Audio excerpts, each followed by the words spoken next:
Pwede na to. Pet. 33 pesos. Para kay Daniel. Magandang ano to. Starting ng art ni Daniel. Sa paglaki niya, tuturuan ko naman talaga siya ng art kasi gusto ko maging digital artist siya. Freelance digital artist. Pero decision pa rin niya kung gugustuhin niya yan.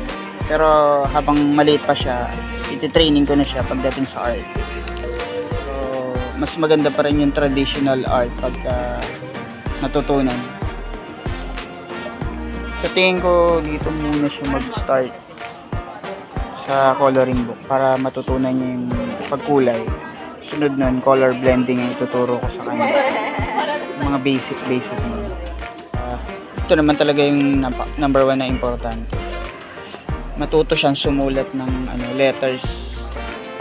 Na-advance na namin yung learning ni Daniel para hindi na kami mahihirapan na turuan siya.